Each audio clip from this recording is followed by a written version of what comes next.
you need someone in a position of power to give you the chance.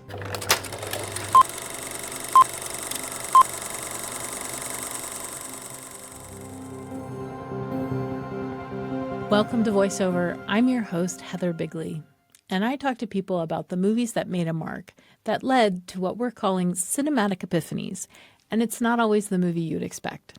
Today's movie is Hidden Figures, a biographical drama released in 2016, starring Taraji P. Henson, Octavia Spencer, and Janelle Monáe as Katherine Goebel Johnson, Dorothy Vaughan, and Mary Jackson, whose work at NASA helped America win the 20th century space race against the USSR. My guest today is Simranjeet Singh, assistant professor at Union Theological Seminary and senior advisor for the Aspen Institute's Religion and Society program. He's the author of The Light We Give: How Sikh Wisdom Can Transform Your Life, published by Riverhead at Penguin Random House.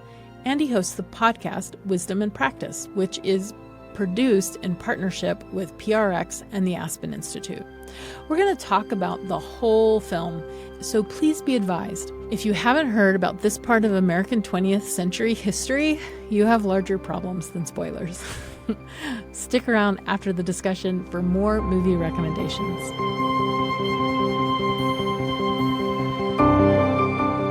I do recommend it to people, and actually I've been recommending it again recently to parents to watch with their girls. And I have girls, so I'm thinking about, the kind of socialization around science and math, and sort of gender inequalities there. But yeah, I've been recommending it nonstop again, in a way that kind of feels weird because it's been a few years. Yeah. So one of the things that works really well in this film is the sort of editing motif of Katherine Goebel Johnson being handed a piece of chalk. So that's going to happen like in the beginning when the teacher kind of says to her, "You know more than everybody else in the room. Will you do this math problem for us?" And then throughout the film, people finally recognizing her abilities and handing her the chalk so that she can do what she's good at. And I have to say that I kind of teared up after, when they have the final payoff, right? Like 20,530,372 feet, or 2,990 miles, or 46.33 degrees. Okay, so that puts your landing zone at 5.0667 degrees north, 77.3333 degrees west, which is here. Right here. Give or take 20 square miles. But that idea of young women being encouraged, I think the tears started early for me because when the school comes to the family and says, 22. West Virginia Collegiate Institute is the best school for Negroes in the state. It's the only school past the 8th grade anywhere near here. Isosceles, scalene, equilateral, rhombus, trapezoid, Catherine's in the 6th grade. They want to take her early. tetrahedron, dodecahedron. They're offering a full scholarship. All you have to do is get there. We took up a collection amongst the teachers and such. It's not a lot, but it's enough to help get you settled in. just that idea that the community gathers around and says, we can do it, felt like a beautiful reminder of why we're in communities. There's this really interesting thing from the very opening scene, where you're watching this young black girl in a context where people are surprised by her abilities. And right, like so much of that surprise comes from our assumptions about people and what they can and can't do, what they should and shouldn't do, right? Like, can a young child be good at math? Can a girl be good at math? Can a black girl be good at math? And so all of this like emerges and surfaces throughout the film. Put it into its historical context, you're like looking at the film and being like, oh, that's so messed up that they assume this about that girl. And then you're watching, or at least I'm watching it, I'm like, oh, like I'm making these same assumptions all through. Like, why is the movie why is the story surprising to me? And it's, in large part, I think it's because of the adversity around sort of race and gender that people are able to overcome, and I find that very inspiring. So like that underdog story in that historical context feels surprising, right? It's supposed to be. But then there's also this like introspection that occurs as I'm watching it and saying like, oh, the reason that I'm surprised is because I have all these same biases that I'm trying to address for my own kids.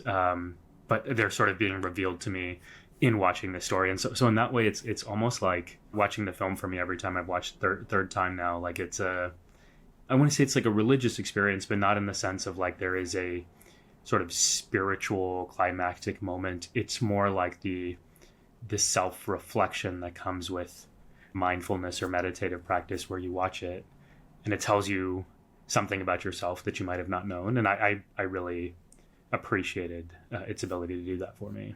I grew up in Maryland. I grew up in a small rural place. I can remember being a child, being the age of that woman, and my sister was really good at math, and that didn't seem like a startling thing. But I was very much aware in school that some people are supposed to be good at these things, and some people are supposed to be good at those things.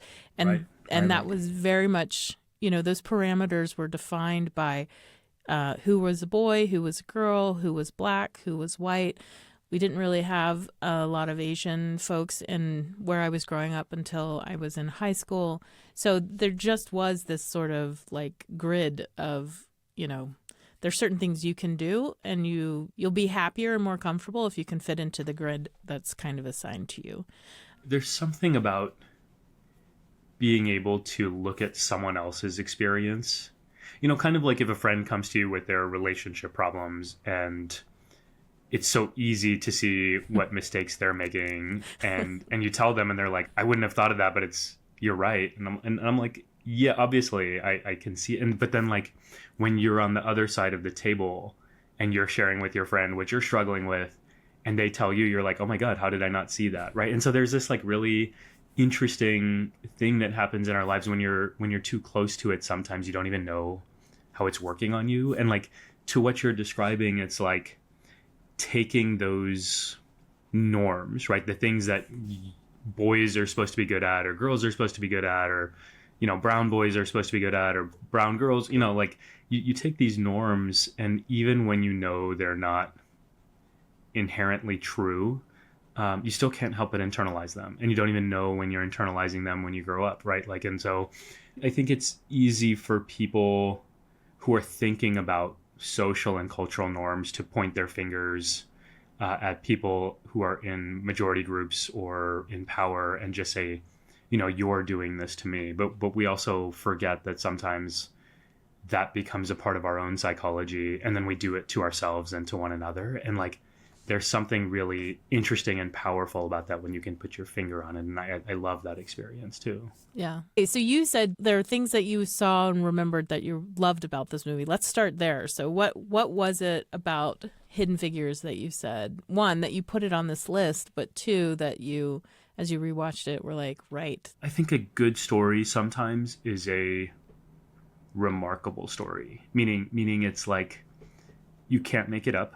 Right, like the sort of like based on a true story kind of films always grab me because there are these experiences that people have that I could never imagine this life or being in this position.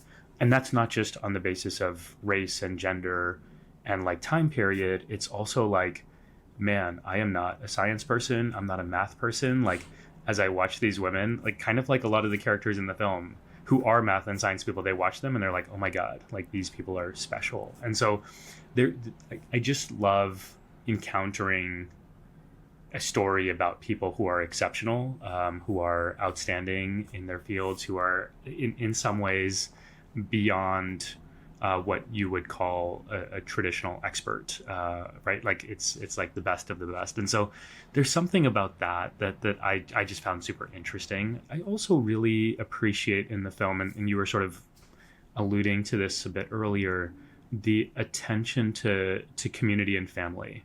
And it's so typical for us, especially when we're talking about white men, to sort of, we have this mythos in our country of like, well, they pulled themselves up from their bootstraps and they figured it out. And it's like this rugged American individualism. And it's a story that I mean, historically is not true, right? Like nobody does anything on their own, but also like we accept it as true and then we mythologize around it. And we forget about everyone in someone's life, even an exceptional person, who enables them to do the exceptional thing. And so in my life stage now in my 40s, thinking a lot about family and community and these kinds of relationships, to see that depicted in such a honest human way, right? I didn't notice that last time around, and probably because I wasn't thinking about these things in my own life in the same way. And just the third, getting a window into the kind of racial politics of, you know, the mid to late 1900s.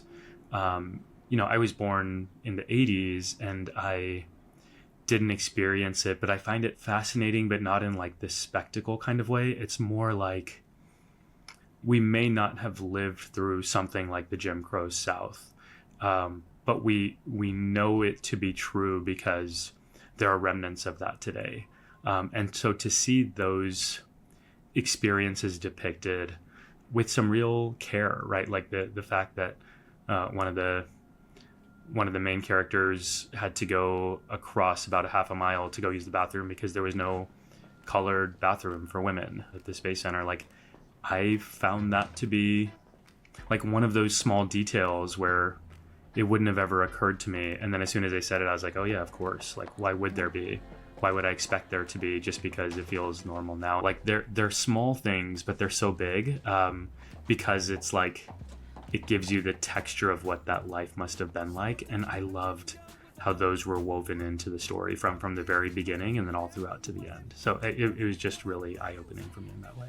Yeah, I want to talk about everything that you just said. So let's start at the end there. Yeah, I thought, what an excellent way to say to an audience that these racial policies were not just attitudes that made people feel bad, right? Like, I think there's a way in which we can, majority culture can minimize what people went through by being like, well, you know, if you're just tough enough or if you like whatever it is.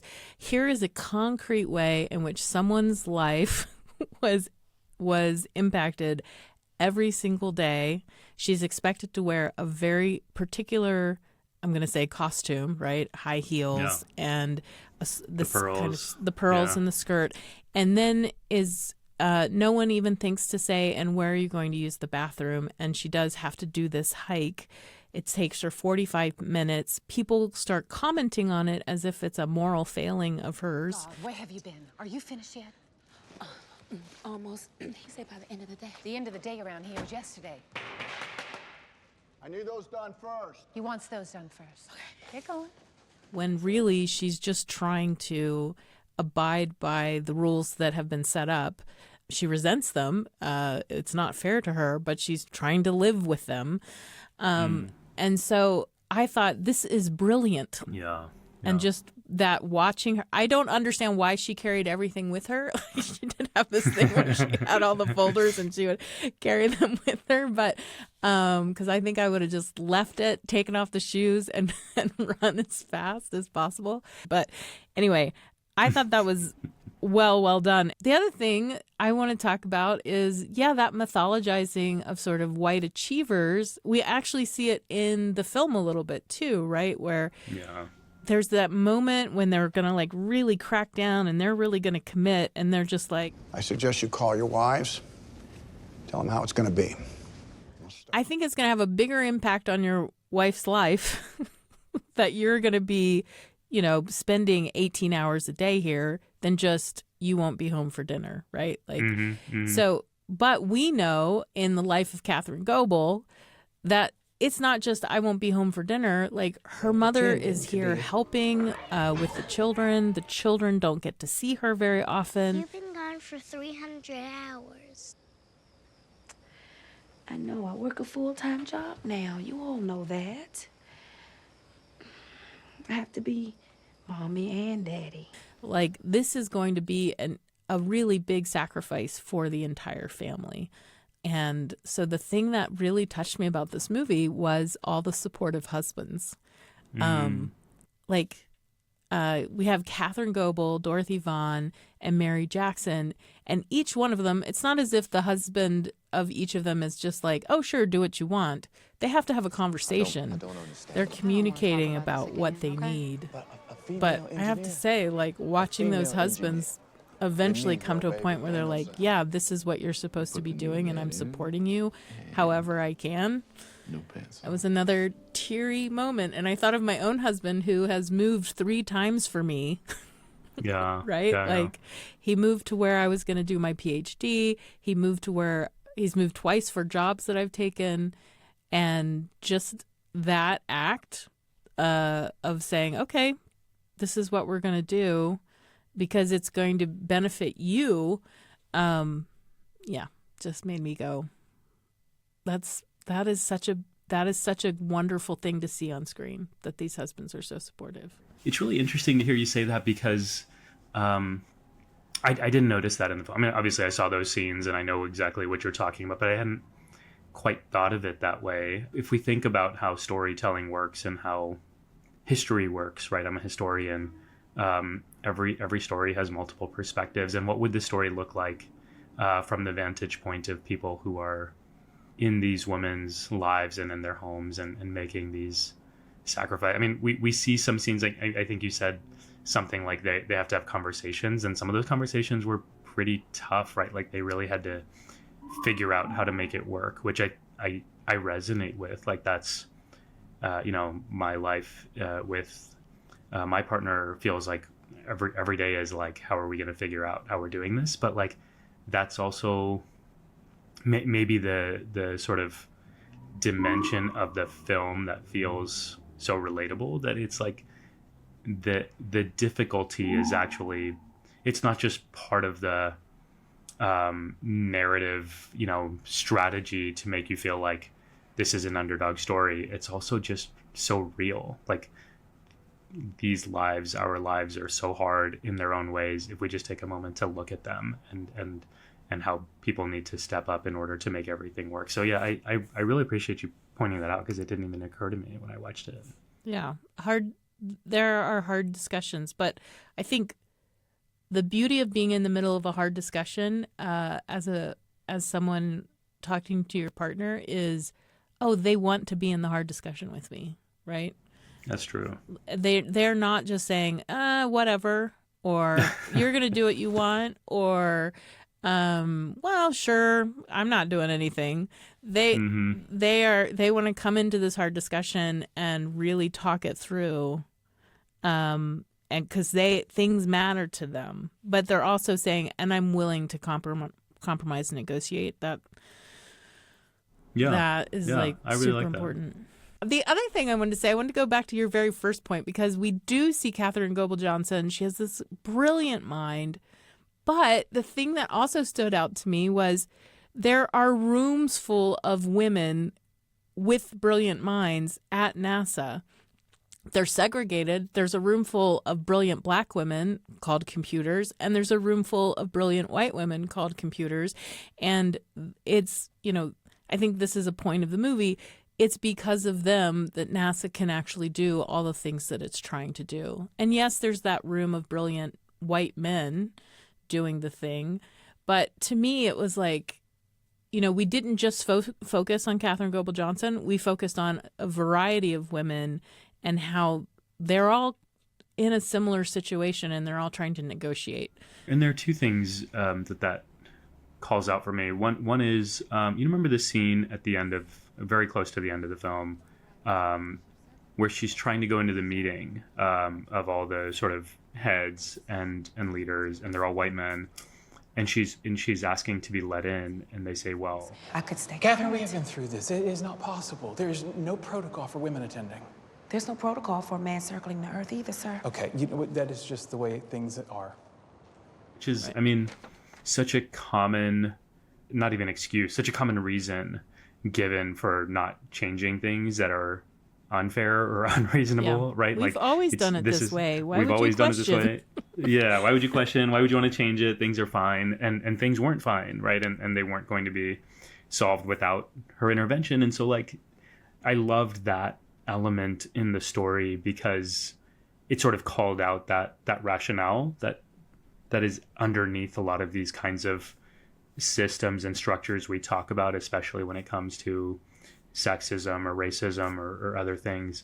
I also really loved that when she was let into the room, she showed that she could hang, right? They all like looked at her, and she was the one who could solve it, and no one else knew, including her direct supervisor. So like there is something really interesting about the juxtaposition of these different racial groups. I mean, they really are groups, like they're segregated in the film as they were historically, and at the same time we can tell ourselves a story of like the separation meant that there was a sense of boundedness, meaning like you couldn't permeate and there was no interaction across. And like from the very beginning of the film and all throughout it, you're reminded, oh, these people know each other, they know about each other, they know about each other's families a little bit at least. They're interacting on a daily basis, and it's not so easy to just be like, oh, the black women in that room and the white women in that room, right? Like they run into each other constantly and they're trying to figure each other out, and sometimes it's supportive and complimentary, and sometimes it's tense and antagonistic, right? But like that also, I think, feels so much more real and honest than other ways that we tend to tell these stories. The film is advocating that we need to pay attention to Black genius and Black excellence. And I completely agree with that. And also I would add in, and we just need to, like, as we come together, we're going to do and accomplish so much more if we actually work together instead of siloing ourselves or segregating ourselves, because it's more comfortable. And I say that as a white person as part of the majority culture, right? In a lot of ways, it's more comfortable for me to be with other white people because I don't have to ask myself difficult questions and I don't have to face my own, racisms, right? Right. So. Sorry for the honk. New York. Yeah, and I think, to your point about Black genius and Black excellence, and I think this is probably something else that makes the film attractive to me. This is true for my own community as a Sikh, and I think it's true for a lot of marginalized groups that there is something.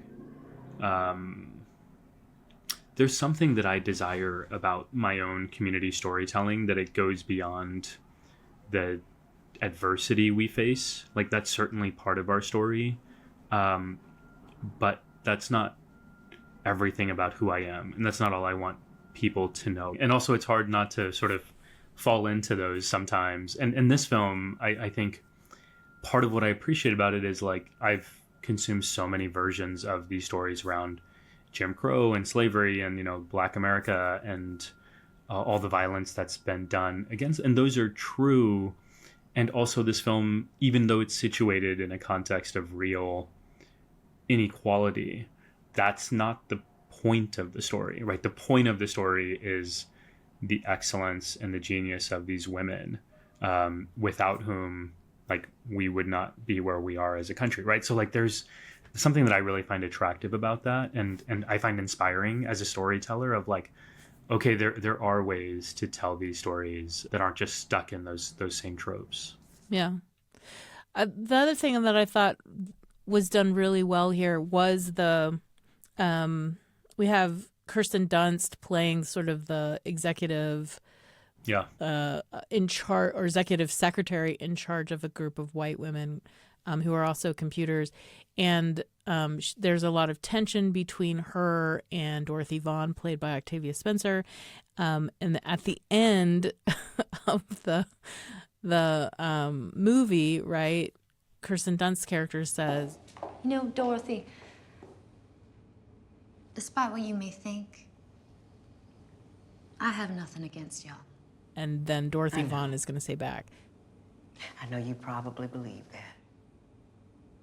I just thought, yeah, this is a reminder, right? Like, self-examination is the way we're gonna, just constantly being aware of what do I bring into this conversation? What are the power dynamics at play? This sort of thing is important. And also, I would have to say the recognition that Mrs. Mitchell herself is under these kinds of, gendered pressures as well. And it's unfortunate that instead of like sort of linking elbows, right, these two they saw themselves in competition with each other.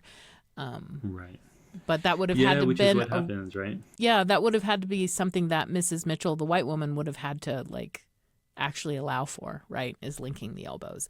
Instead of saying to herself, well, I'm better, at least I'm better than this group, right? Because they're black, right? Yeah, and so okay, here's one of the things that kind of shifted for me in watching this film this last time, which is the last couple times I saw it, there was a part of me that was a bit annoyed by this sort of white savior part of the story, which is like, okay, these black women are brilliant, but also they only are able to succeed because a nice white guy. Yeah, like them, when right? Kevin Costner like takes the big hammer or whatever it is to the bathroom. I'm like, I don't know that you've actually solved the problem. I think there's actually an actual issue here that there aren't any women's bathrooms over in that building, and just like and also you could talk to somebody about that instead of just hammering it. Instead of just breaking down. like talk to your team even, like say something. I don't know. Yes, exactly. So you get to play the hero, but I don't know that you've solved the problem. Anyway, yeah. Yeah. So anyway, that was a lens through which I was seeing the movie the last couple times, and this time, I don't know what's different because I'm even this semester I'm teaching post-colonial theory and thinking through a lot of these same kinds of issues that I often am like through my own work, and watching this film this time, it also feels true that you need someone in a position of power to give you the chance, right? Like, so in my own versions of this, it's like, I want to write a book. I need a editor to take a chance on me, and they don't know the community I'm writing about. They don't know the sort of world that I'm living in. And it also happens to be that all these, not all, but a majority of these editors are white. So like it is the way that our world is working. And so like this savior, maybe it doesn't need to be so emphasized in the way that it was in Hidden Figures, but like, it's true that if someone hadn't been willing to give me a chance to be in that role of writing the book, or, there's also a white woman who's the president of the seminary where I'm teaching now. Like if she didn't believe in me, I wouldn't have a chance here, right? Even though I'm not doing stuff that's in her wheelhouse. So it's, I don't know. It is true that our world works in such a way that you need someone in a position of power to help open doors in contexts where there are inequities across the board. And so I don't know. I feel a little bit differently watching it this time about maybe I feel a little bit less annoyed and a little bit more okay with understanding that, this also depicts something that resonates with my lived experience in some way. Yeah. So you did say there were things that, as you watched it, you felt critical of. What other things do you look at and go, Yeah. My girls are pretty young. They're in elementary school. They love math and science in a way that feels organic right now, but hopefully we're instilling it in a way that continues. And this past summer, we went to NASA Space Camp. Fun. In Alabama, and it was my daughter's dream, and her hero in life now is Katherine Johnson. Like she wants to be a NASA mathematician, and so like this is where like the force of the film has come out, like in sort of a tangible way in our lives, where it's not really like a movie you watch once and put away. It's like, my daughter every few weeks is reading a different book about an astronaut or Katherine Johnson biographies or so on. And so I'm struck by the fact, and I don't know if I agree or disagree with it or feel like it should have been shown differently, but there wasn't really any tension shown within an inner struggle of someone trying to navigate the social dynamics of being a girl of color who likes math and science and is good at it. And I'm not saying it has to be the case, and I would love for it not to be the case. And so it may not be true in the lives of these three women. But it does strike me as like almost like a missed opportunity to help show the journey of someone who struggles with confidence. Like maybe it's social confidence, or maybe it's their confidence in their own abilities to do it. Like it's almost like there is a certainty within these women, and I think that's part of their strength, right? It's part of what's cool and attractive about them, is that they know that they're good at this and they believe that they can do it and that they belong.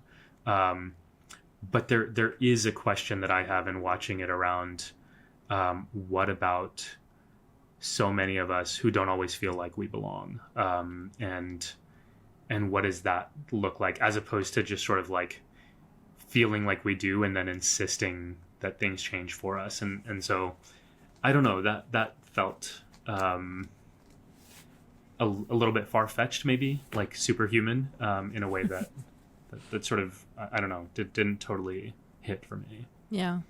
For the Catherine Goebel Johnson character, I kept thinking she's doing all of this because she's a widow, right? Like she's got to find a job. She's got to find the very best job.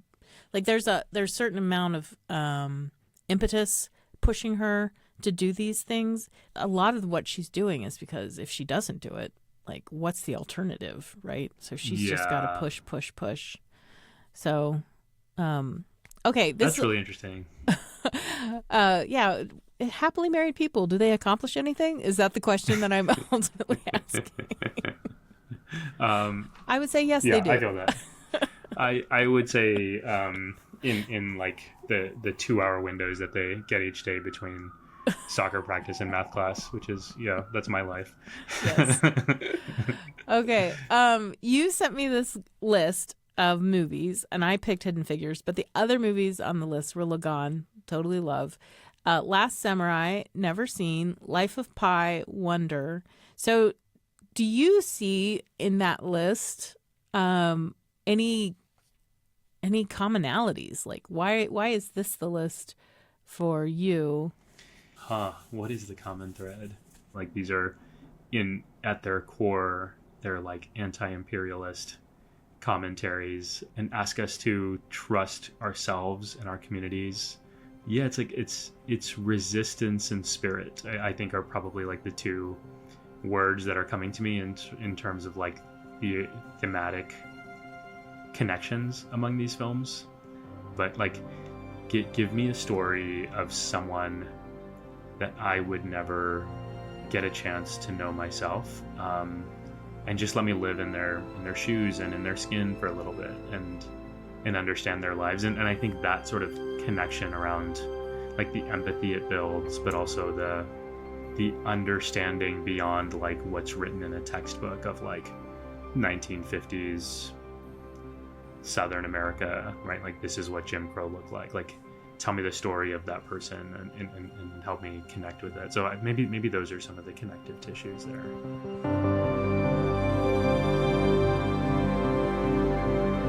Thanks to Simran for sharing this movie with me. He's not our first guest to find meaning and inspiration about the American civil rights movements and how it impacted the individual. Check out our episodes about Malcolm X and Remember the Titans when you get a chance. And I was really intrigued when Simran said he was interested in films about experts or geniuses who can accomplish amazing feats beyond us regular folks. And I thought I'd use that as a guide for my recommendations today.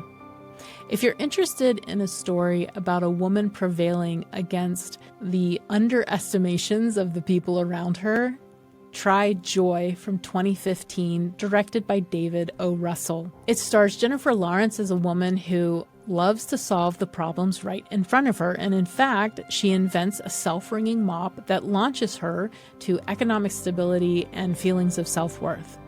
This is Lawrence's third film with Russell, and she absolutely shines on screen. It's a story about hard work and determination that feels like a fairy tale. Another film with a stellar performance from its lead actress is The Post from 2017. Directed by Steven Spielberg and starring Tom Hanks and Meryl Streep, it's a historical film about the 1970s. The film documents how the Washington Post published the Pentagon Papers, which revealed how involved the U.S. government had been in Vietnam over decades. But the real revelation here is Meryl Streep, which I know sounds crazy. I mean, we all know she can do any accent, and she can bring to life the emotions of women under extremity. But I literally caught my breath in the theater watching her communicate to the audience the complex social navigations that she had to do as a smart, capable woman who has to manage the emotions of men all around her so that they don't feel threatened or upstaged, so they feel like they're in charge and not challenged, even while she's their boss. And one of my favorite films about genius is 32 Short Films about Glenn Gould. Glenn Gould was a virtuoso pianist, known best for his performance and interpretation of Bach's Goldberg Variations. The film is what we call an anthology film, a collection of shorter films that create a greater whole. And as the title suggests, there are over 30 films in this little collection that range from interviews, animated interpretations of Gould's music, and reenactments of particular moments in Gould's life. It's more creative and more persuasive than any other biopic I've ever seen. Special love goes to the segment called Gould Meets McLaren. Voiceover is produced by BYU Radio and edited by Spencer Boyer. I'm your host, Heather Bigley.